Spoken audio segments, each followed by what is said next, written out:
میں عالم بننا چاہتا ہوں، میرا گناہوں کی وجہ سے ذہن خراب ہے، تو گناہ چھوڑ دیں، بس عالم بن جائیں گے۔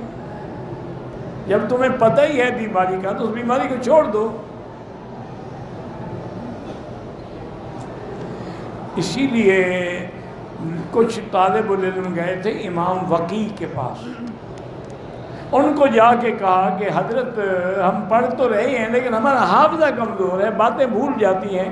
کہتے ہیں شکونا الی وقیع، شکوت الی وقیع سوء حفظی، ہم نے امام وقیع کو اپنے حافظے کی خرابی کی بات کی، فاوصانی الی ترک المعاصی، انہوں نے فرمایا گناہ چھوڑ دو، حافظہ خود بخود ٹھیک ہو جائے۔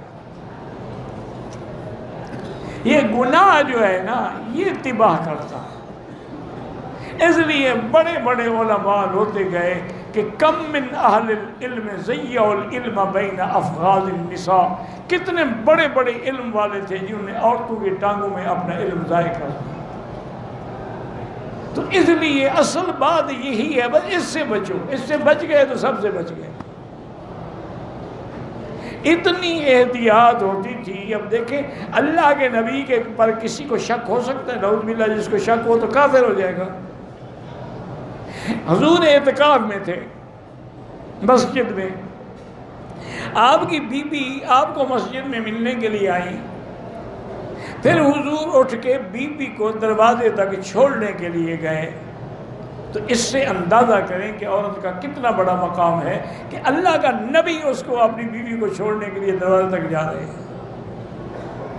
جب دروازے کے قریب گئے تو سامنے دو صحابی گزر رہے، فرمایا الا رسلکما، ٹھہر جاؤ۔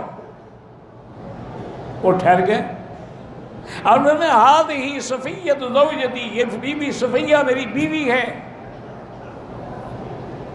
صحابہ نے کہا یا رسول اللہ آپ کے بارے میں بھی کبھی ہمارے دل میں کوئی شک آ سکتا ہے؟ پر میں آ جاتا تو تمہارا ایمان چلا جاتا، میں نے تمہارا ایمان بچا رہا ہوں۔ اللہ کے نبی اتنی یعنی احتیاط کرتے تھے۔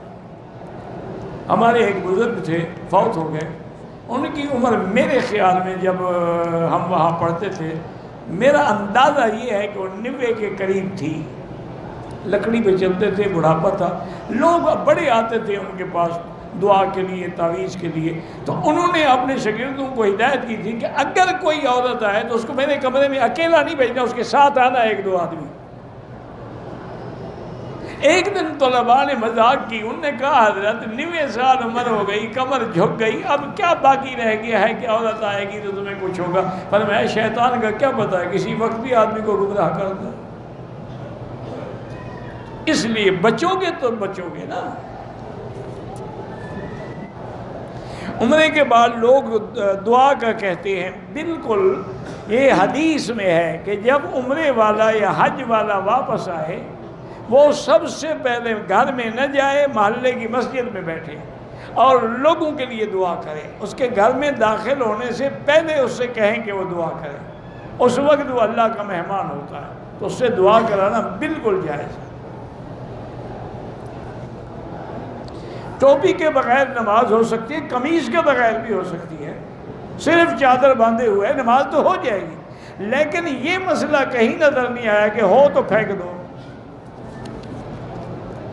آج کا رواج ہو گیا، وہ کہتے ہیں جی مردہ سنت کو زندہ کر رہے ہیں۔ اللہ کے بندے سر ننگی نماز پڑھنا سنت ہے کہاں کہ تم زندہ کر رہے ہو؟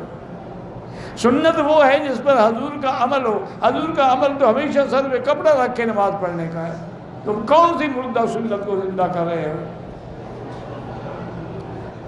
کہتے ہیں میں نے اپنی بیوی کو خواب میں طلاق دے دی ہے۔ خواب کی طلاق نہیں ہوتی، فکر نہ کرو، تمہارے گلے میں ہے،